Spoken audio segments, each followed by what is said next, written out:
Si me eres infiel, los moratones serán tu único adorno. Volveré y lo descubriré, sea como sea, dijo mi marido, y se fue a casa de su madre enferma. Pasaron los días, las semanas, y él no regresaba, así que decidí ir con mi hijo a darle una sorpresa a la abuela. Pero al entrar en la casa, mi hijo dijo: «Mamá, escucha». Esas palabras cambiaron mi vida. Me llamo Verónica. Tengo 38 años y trabajo como contable en una fábrica de muebles. Una mujer corriente, un destino corriente, o eso me parecía hasta hace un mes. El piso me lo dejaron mis padres, a quienes perdí hace 5 años en un accidente de coche. Un piso de 2 dormitorios en un buen barrio, con ventanas luminosas que dan a un patio tranquilo. Es mi fortaleza, mi refugio. Aquella tarde empezó como cualquier otra. Volví del trabajo, cansada después del cierre anual que estábamos presentando en todos los departamentos. Me retrasé 40 minutos. Tuve que volver a comprobar las cifras. La contabilidad no tolera errores. Diego, mi hijo de 10 años, hacía los deberes en su habitación. Es un chico listo. Las matemáticas se le dan genial. Ha salido a mí. En el fuego se hacía a fuego lento un pollo asado con patatas. El piso olía a hogar. Javier llegó sobre las 7. Oí el portazo de la entrada y cómo lanzaba las llaves sobre la cómoda del recibidor. Por el sonido de sus pasos, supe de inmediato que estaba de mal humor. «¿Dónde estabas?», preguntó en lugar de saludar, apareciendo en el umbral de la cocina. Mi marido es un hombre apuesto, de 42 años, alto, de hombros anchos, trabaja como gerente en un concesionario de coches, conoce a la gente adecuada, sabe negociar. De cara al público es el alma de la fiesta, encantador, con una sonrisa blanquísima. En casa es otra persona. En el trabajo, respondí, removiendo el pollo. Estábamos con el cierre. Ya lo sabes. ¿Por qué no llamaste, Verónica? Te avisé por la mañana de que me retrasaría. Tú mismo dijiste que de acuerdo. Se acercó mucho. Sentía su aliento en mi mejilla. Dame el móvil. No era la primera ni la segunda vez. En 8 años de matrimonio, me había acostumbrado a estas inspecciones. Acostumbrada, que no resignada. Cada vez, algo se me encogía por dentro de humillación, pero aprendí a no demostrarlo. Le tendí mi smartphone. Deslizó el dedo por los mensajes, revisó las llamadas, miró las fotos, buscando pruebas de una infidelidad inexistente. ¿Y esta quién es?, señaló la pantalla con el dedo. Natalia, una compañera, hemos hecho el informe juntas. Y este es el chat del trabajo. Solo estamos los de contabilidad. Arrojó el teléfono sobre la mesa. Rebotó con un sonido lastimero. «Recuerda, Verónica», siseó entre dientes, y en sus ojos vi una maldad fría y calculadora. «Si me entero de que me engañas, los moratones serán tu único adorno. Te sacaré de debajo de las piedras. Ya me conoces». Lo conocía. Por eso asentí en silencio y volví a los fogones. No porque tuviera miedo, claro que tenía miedo, pero no era lo principal. Simplemente, en ese momento, discutir era inútil. Javier en ese estado no escuchaba razones. Desde la habitación llegó un ruido sordo. Diego había tirado algo. Sabía que estaba escuchando. Sabía que temía estas conversaciones, y eso me dolía más que cualquier amenaza. El teléfono de Javier sonó. Miró la pantalla y algo cambió en su rostro.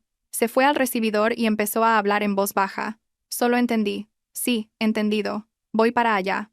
Cuando volvió, su expresión era diferente. Afligida, preocupada. Pero algo en esa pena parecía falso, como la mala actuación de un actor que sobreactúa.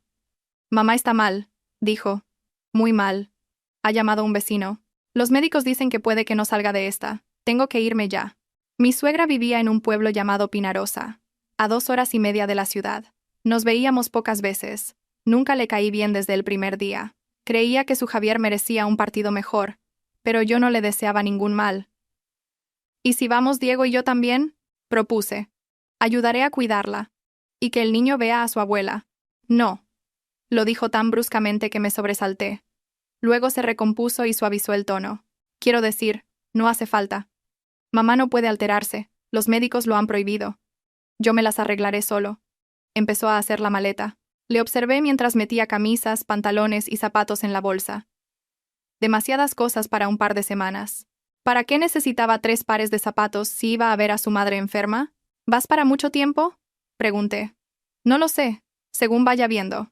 Te iré llamando». Entró en la habitación de Diego. Oí su breve conversación, formal, fría. «Pórtate bien. Haz caso a tu madre.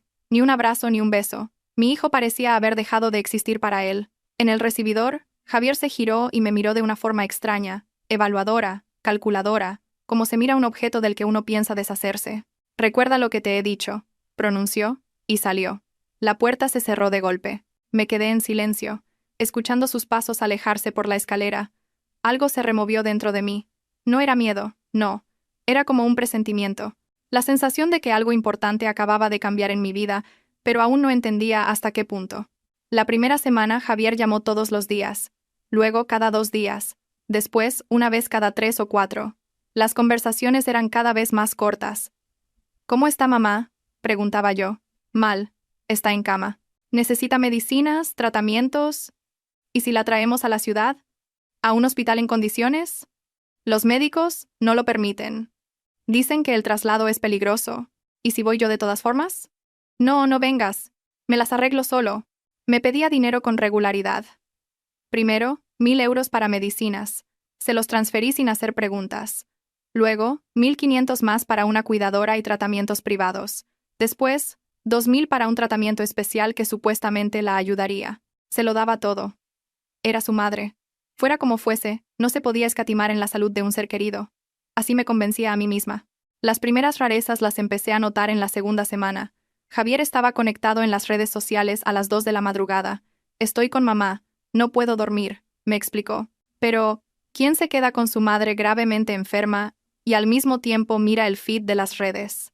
Una vez, durante nuestra conversación, oí de fondo una risa de mujer. Joven, sonora.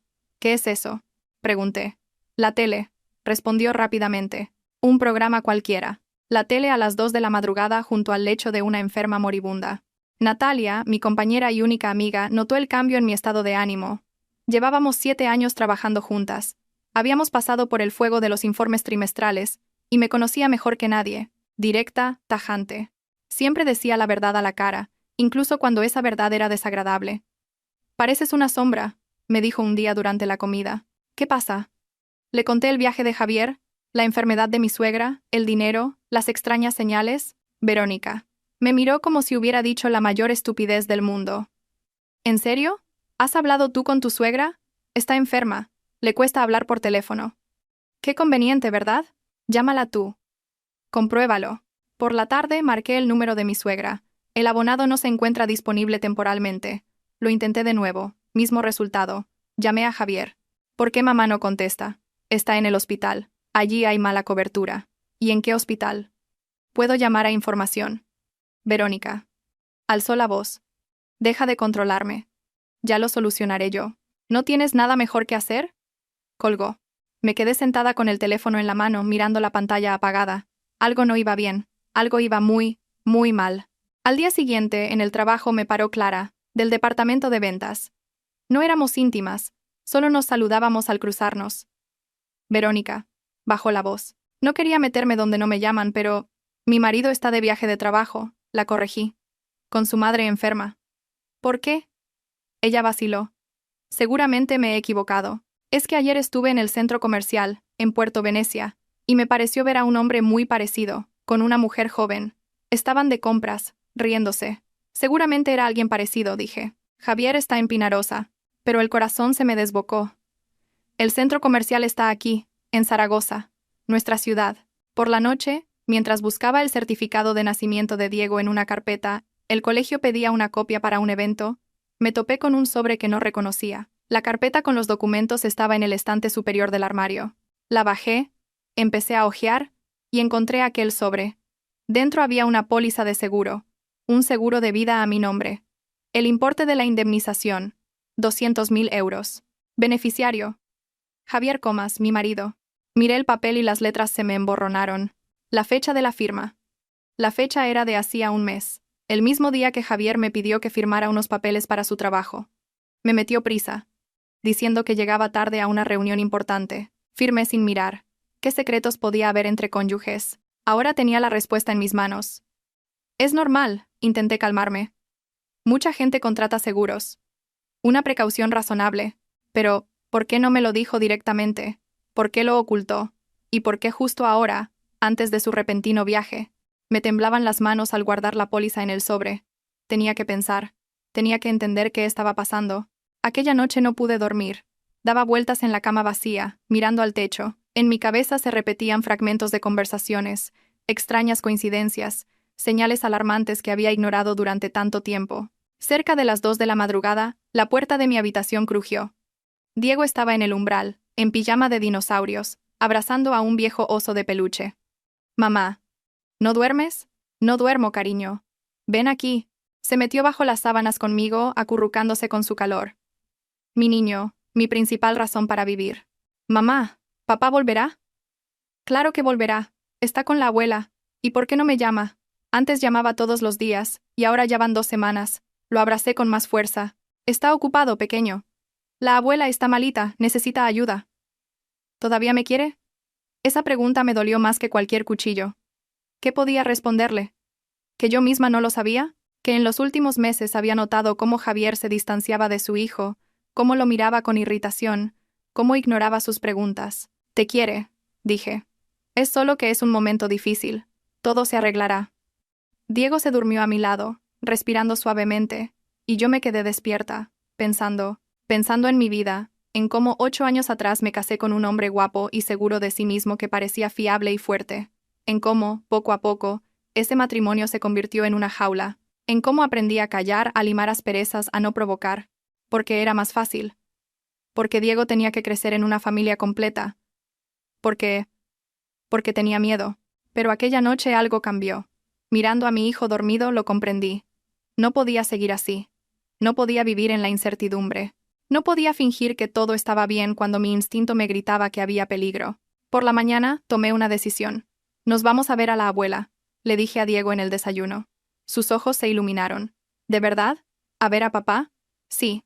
Vamos a darle una sorpresa, pero es un secreto, ¿vale? No se lo decimos a papá, para que se alegre. En el trabajo, pedí unos días libres. Tenía horas acumuladas por las horas extra. El jefe no puso objeciones. Preparé una bolsa pequeña. Metí algo de fruta, zumos y dulces para mi suegra. Independientemente de nuestra relación, estaba enferma y había que mostrar respeto. Llamé a Natalia antes de salir. ¿Te vas? Su voz sonaba aprobatoria. Bien hecho. Pero ten cuidado. Si pasa algo, llámame al instante y ten el móvil a mano. ¿Tú crees? No creo nada. Es solo por si acaso. El sábado por la mañana amaneció fresco pero soleado. El otoño ya se había instalado. Los árboles se desprendían de sus hojas amarillas y rojas, y en el aire olía a humo de las chimeneas de las casas de campo. Diego iba en el asiento trasero, moviendo las piernas con impaciencia. Mamá, ¿falta mucho? 2 horas y media, hijo. Leí un libro mientras conducía y pensaba. Quizá me lo he inventado todo. Quizá Javier está de verdad con su madre enferma, cuidándola, y simplemente está cansado, y por eso se ha distanciado. Quizá la risa de mujer en el teléfono era una vecina que había ido a ayudar. Quizá el hombre del centro comercial era solo un hombre parecido. ¿Cuántos morenos altos y de hombros anchos hay en el mundo? Pero el seguro. Un seguro de 200.000 euros contratado a escondidas. Eso no encajaba en ninguna explicación. A mitad de camino paré en una gasolinera. Mientras echaban gasolina, marqué el número de Javier. Hola. ¿Cómo está mamá? Pregunté. Mal. Hablaba con irritación. Estoy ocupado. No puedo hablar ahora. Te llamo luego. ¿Y si vamos Diego y yo? Te echa mucho de menos. No. Su voz se volvió cortante. No vengáis. Mamá no puede alterarse. Los médicos han prohibido terminantemente las visitas. De acuerdo, dije sumisamente. Como tú digas. No preguntó cómo estaba yo. No preguntó por su hijo. Simplemente colgó. El pueblo de Pinarosa nos recibió con silencio y paz. Casas de piedra con balcones de forja, huertos con las últimas hortalizas, ancianos en los bancos, un pueblo típico español, como miles. Aparqué a 2 casas de la de mi suegra. No quería estropear la sorpresa antes de tiempo. Quería observar, evaluar la situación, y lo primero que vi fue un jardín cuidado y florido. Arriates recién cavados, ásteres y crisantemos regados, arbustos podados con esmero. Extraño para una casa donde yace una mujer gravemente enferma. Junto a la cancela había un coche rojo que no conocía. El de Javier era gris. De la chimenea salía humo. Estaban calentando el agua un sábado por la mañana. Mamá, mira, sale humo, se alegró Diego. La abuela está calentando agua. Chist, cariño. Le apreté la mano. Estamos dando una sorpresa, ¿recuerdas? Por el camino venía hacia nosotros una anciana con un cubo. Una vecina la recordaba de visitas anteriores.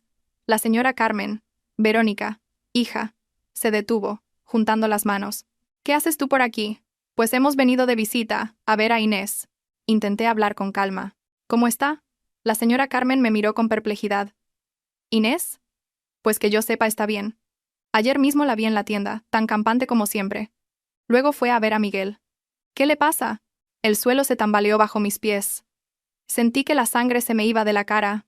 ¿En la tienda? Mi voz sonaba ajena, lejana. Pero si está enferma. Gravemente enferma. Javier dijo. ¿Enferma? La señora Carmen negó con la cabeza. ¿Qué dices, hija? Inés está más sana que tú y que yo. Corretea como una joven.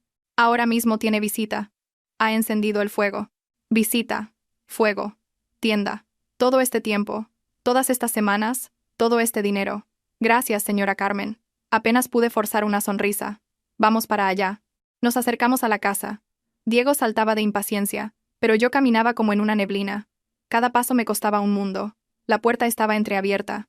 Desde dentro llegaban voces, risas, olor a carne asada. «Mamá, ahí está papá», exclamó Diego feliz.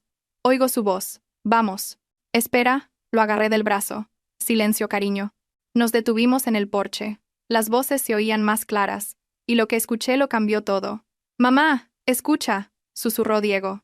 Es la abuela riéndose.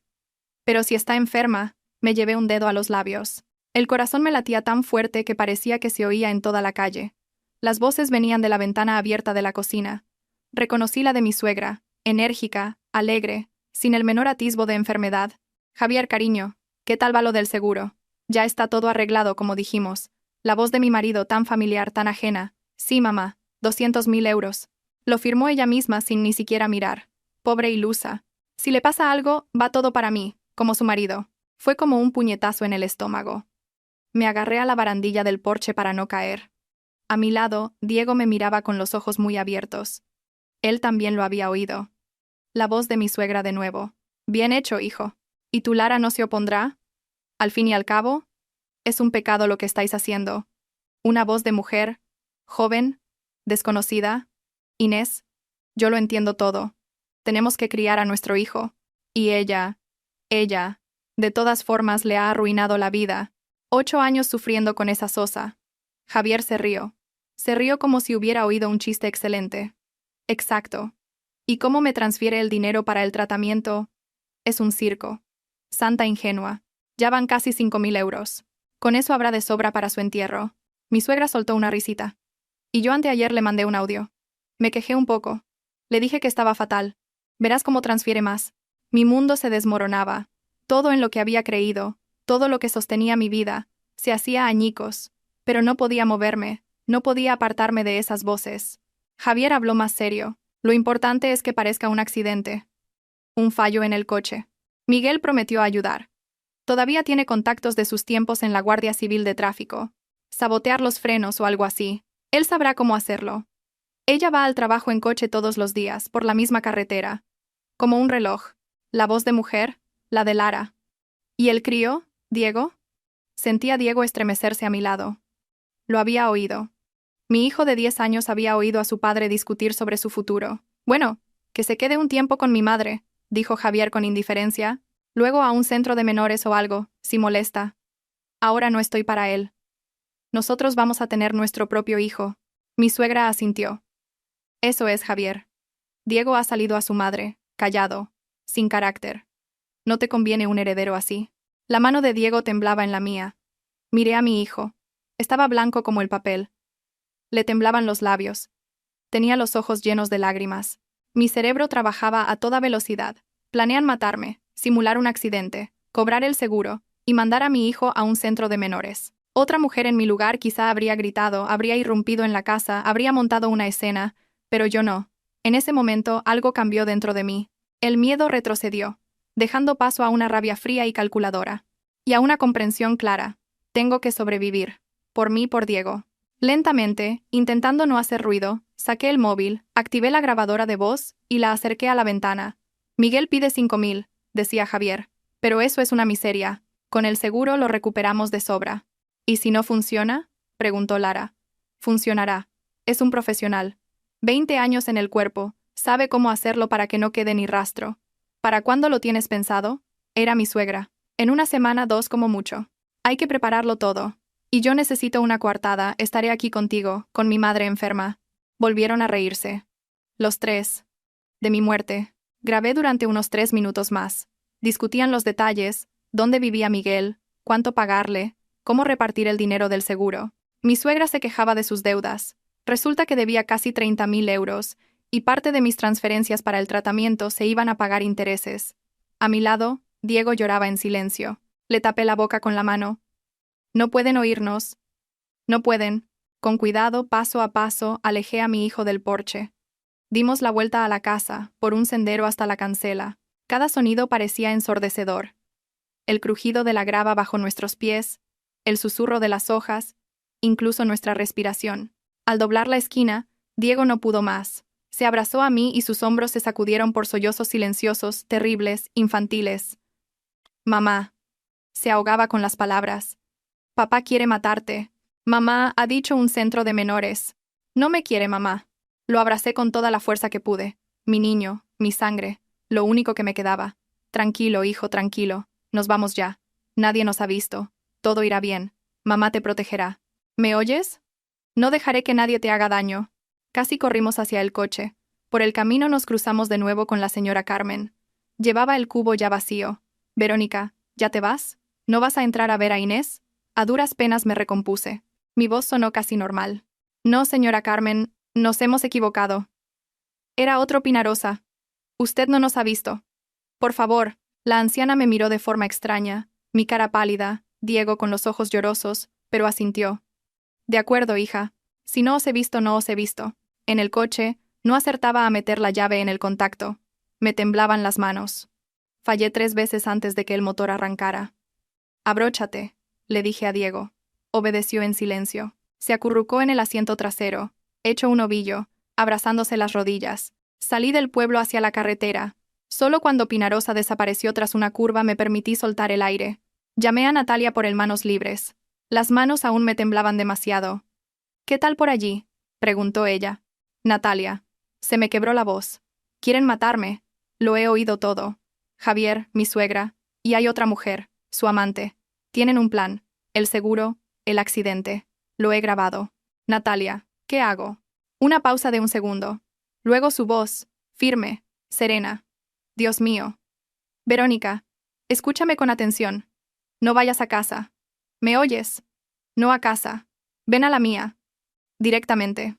Y no llames a nadie, sobre todo, no a Javier. ¿Entendido? Entendido.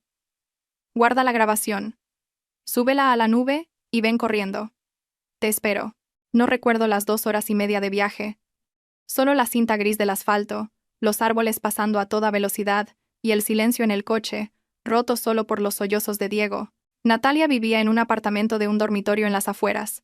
Cuando subimos al tercero, ya nos esperaba en la puerta abierta. Le bastó una mirada a nuestras caras para entenderlo todo.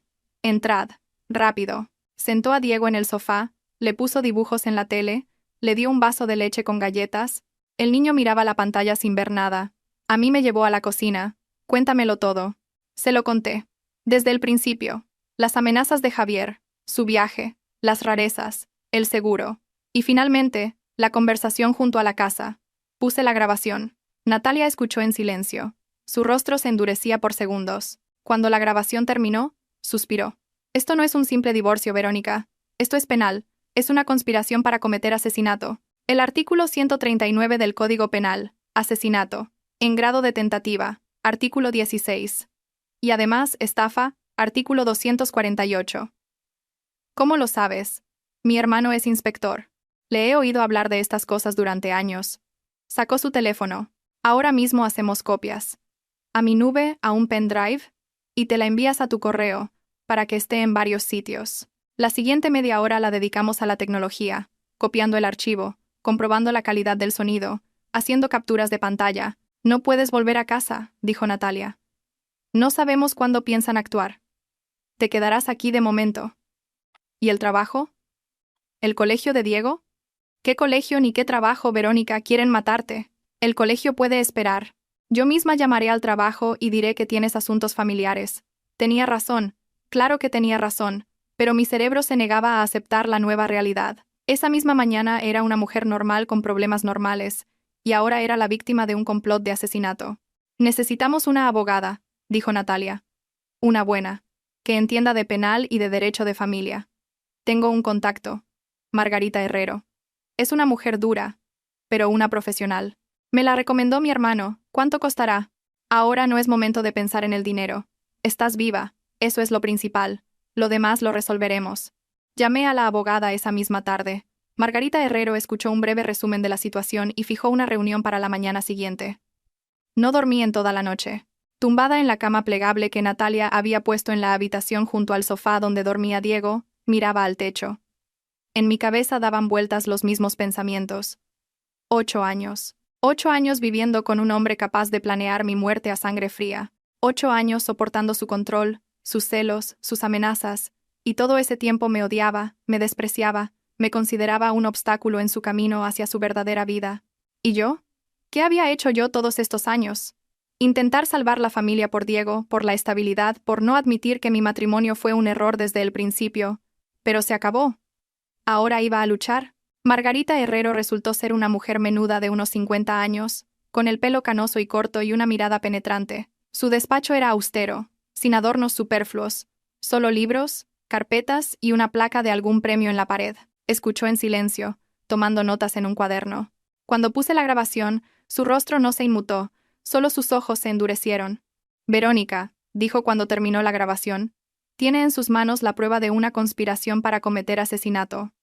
Eso es el artículo 139 del Código Penal, asesinato, en grado de tentativa. La pena puede llegar a los 15 años de prisión. Además, estafa con el seguro. Artículo 248. Otros 10 años. ¿Qué debo hacer? Primero, denunciar a la policía. Inmediatamente. Iré con usted, para asegurarme de que lo tramiten todo correctamente. Segundo, en paralelo, presentamos la demanda de divorcio. Tercero, garantizamos su seguridad y la del niño. Se enterarán de que he ido a la policía. Se enterarán. Pero para entonces ya habrá una investigación abierta.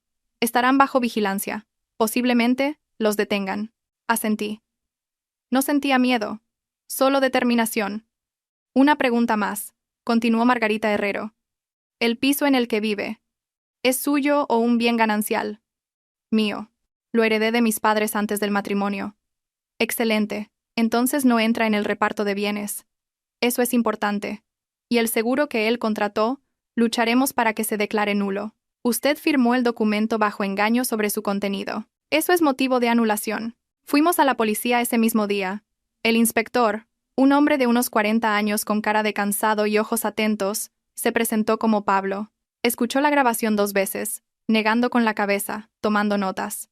«Sabe, Verónica», dijo finalmente, «en 20 años de servicio he visto de todo, pero que alguien, con su amante y su madre delante, discuta tan fríamente el asesinato de su mujer por un seguro. Eso es nuevo hasta para mí».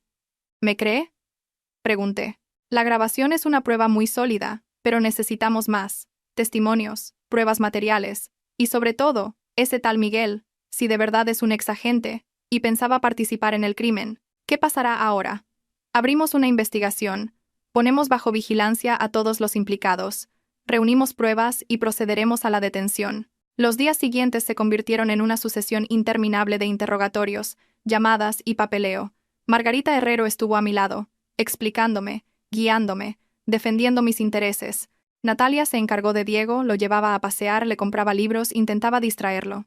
El niño apenas hablaba, solo a veces hacía preguntas que me encogían el corazón. «Mamá, papá de verdad quería...». No podía pronunciar la palabra.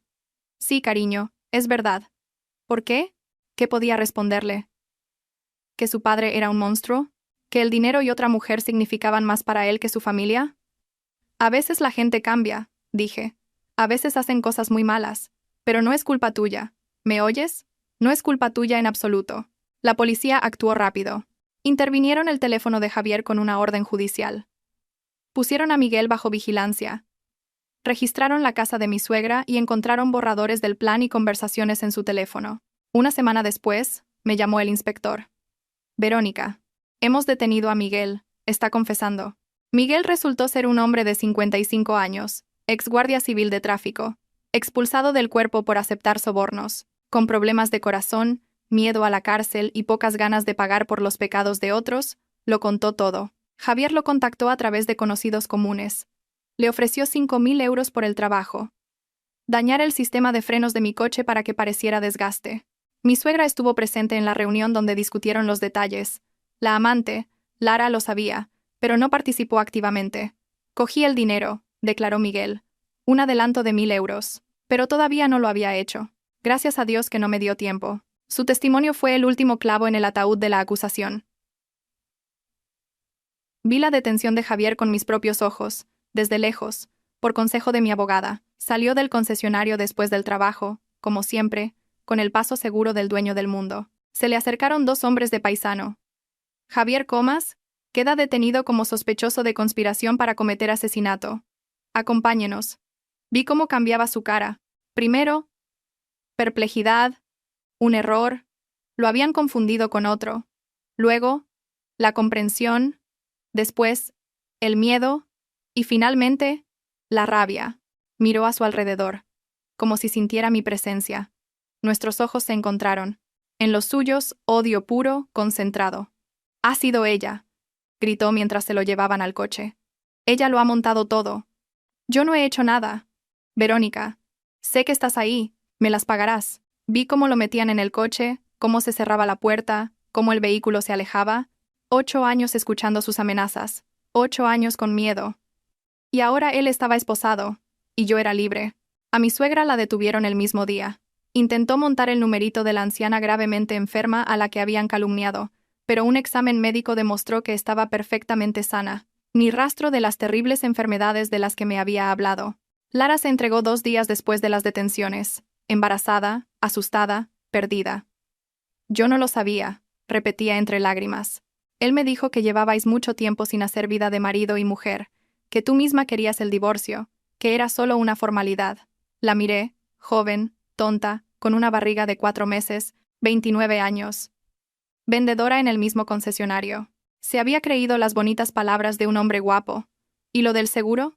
¿Lo del accidente? ¿También era una formalidad? Pensé que estaban bromeando.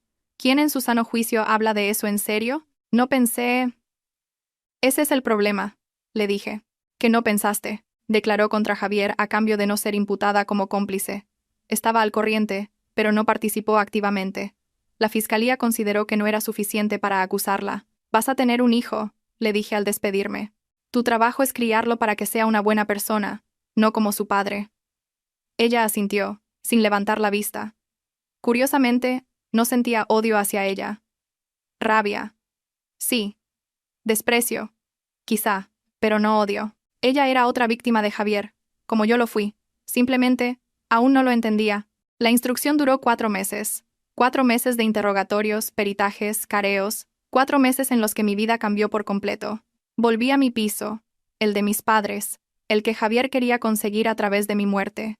Cambié las cerraduras, instalé un videoportero. Margarita Herrero me lo aconsejó por si acaso, aunque Javier estaba en prisión preventiva y no podía salir. Diego empezó a ir a un psicólogo infantil 2 veces por semana. La especialista, una mujer afable de ojos bondadosos, decía que el niño se estaba recuperando poco a poco, pero por las noches todavía se despertaba gritando, me llamaba, me pedía que no me fuera. «Mamá, no te vas a morir, ¿verdad?», me preguntaba, abrazándose a mí. «Prométeme que no te morirás». «Te lo prometo, hijo. No voy a ninguna parte». En el trabajo me apoyaron. El director de la fábrica, al enterarse de la situación, vino personalmente a contabilidad.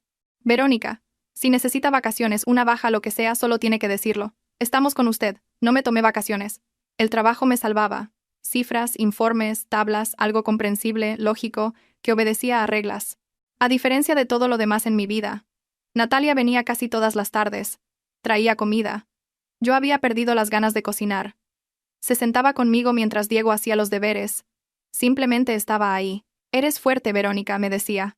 «Más fuerte de lo que crees. Otra se habría hundido, pero tú aguantas». «Por Diego», respondía yo. «Solo por él». «No, por ti también. Tienes derecho a vivir. Tienes derecho a ser feliz. Recuérdalo». Estudié el sumario del caso con mi abogada.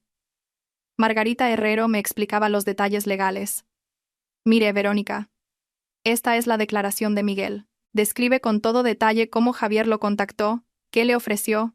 ¿Qué cantidad? Aquí está la transcripción de los mensajes del móvil de su marido. Estaba discutiendo el plan con su madre 2 meses antes de la supuesta enfermedad, y aquí, el informe pericial de su grabación de audio. Auténtica, sin rastro de manipulación. ¿Y qué dice Javier? Lo niega todo. Dice que la grabación está manipulada, que usted lo ha calumniado, que es un marido y padre ejemplar. Ella sonrió. La táctica habitual. Pero contra los hechos, no se puede luchar. Mi suegra Inés adoptó otra postura. Lloraba en los interrogatorios, insistiendo en que su hijo la había engañado, que no entendía la gravedad de las conversaciones, que pensaba que eran solo palabras, fantasías. No la crea, me advirtió Margarita.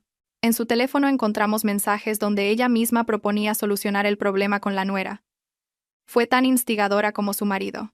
El divorcio se tramitó rápidamente, dadas las circunstancias. El piso se quedó para mí, como herencia previa al matrimonio, tal y como dijo la abogada. El coche de Javier fue embargado como posible instrumento del delito. Más tarde se vendería para la indemnización.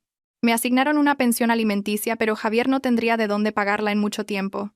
El seguro fue anulado. El juicio se fijó para la primavera. La sala era más pequeña de lo que imaginaba.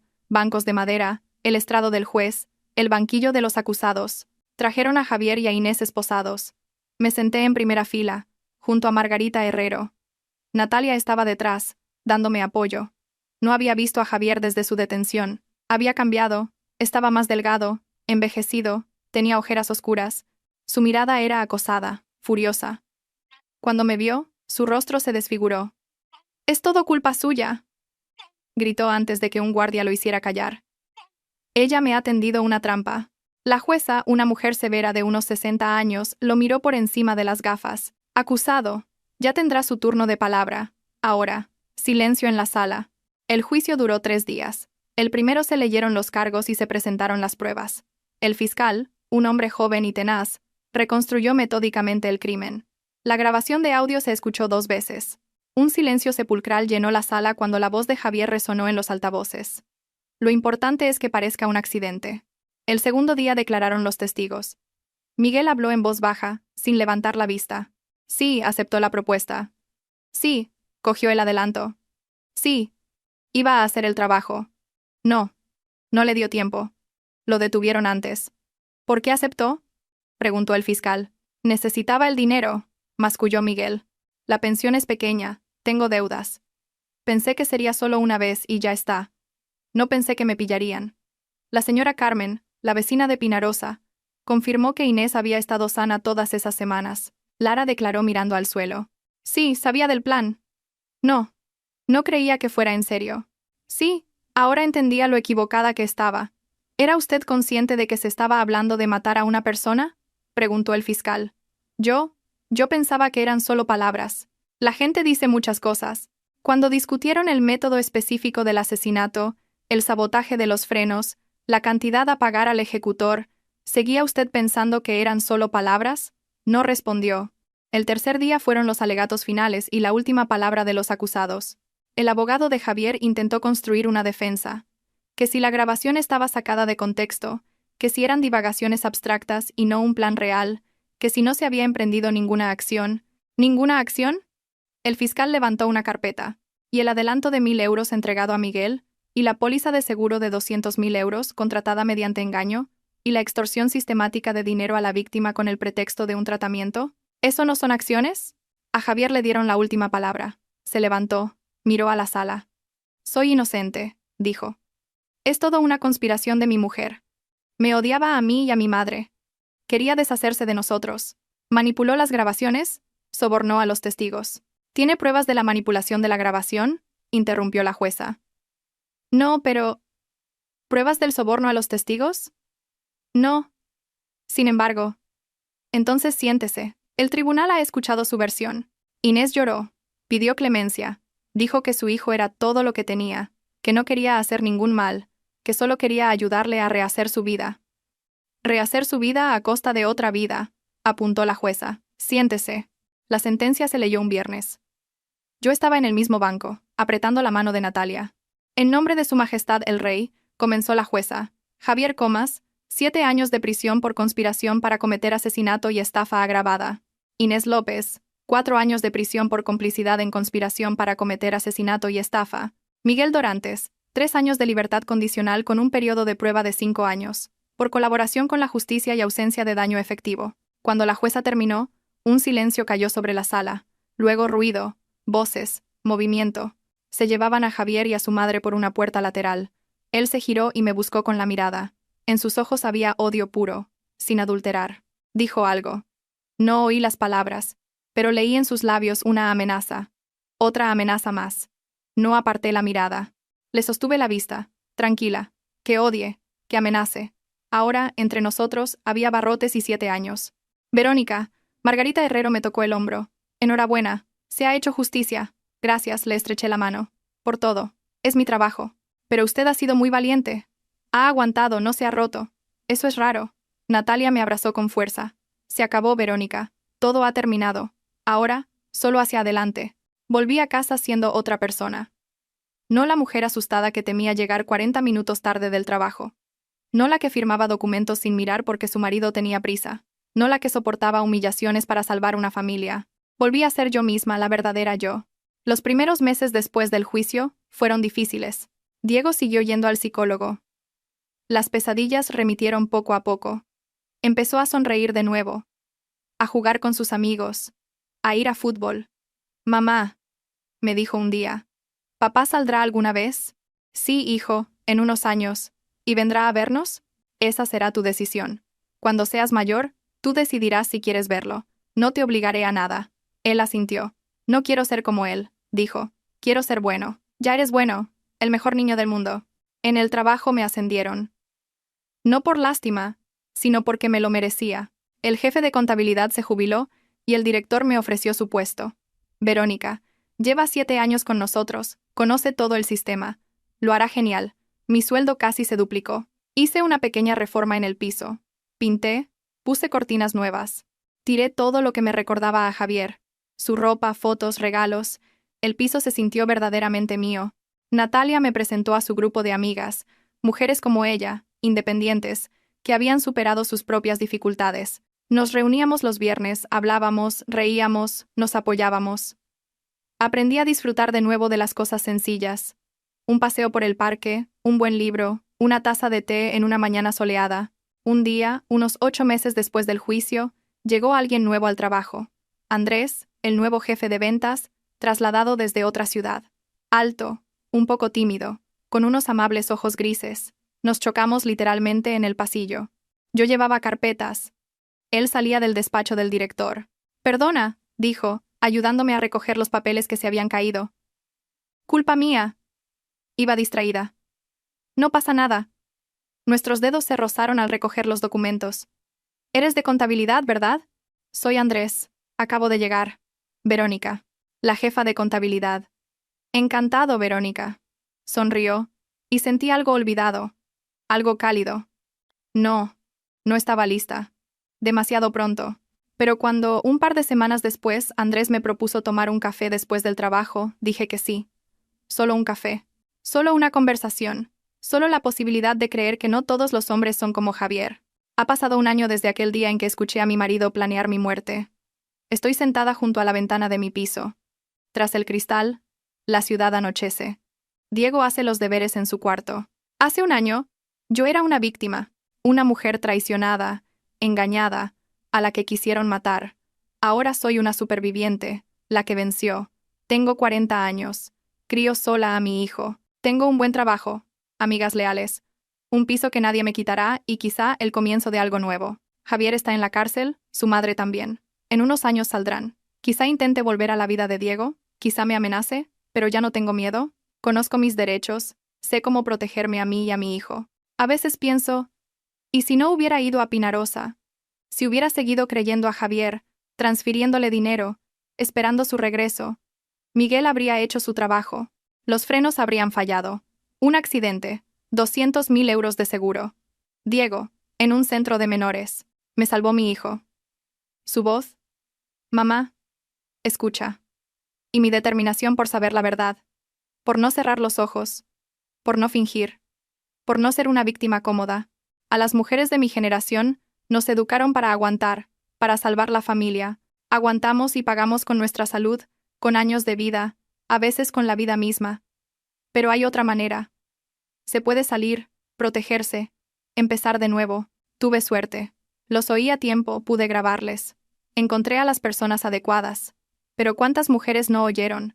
¿Cuántos accidentes fueron en realidad planeados? Suena el teléfono. Es Natalia. Voy. Me levanto y voy hacia el teléfono. Una tarde corriente. Una vida corriente.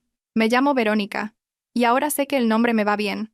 Porque creo en mí, en mi hijo, en que la justicia existe. Y el que quiso destruirme está ahora entre rejas. Y ese, quizá, es el único final que se merecía.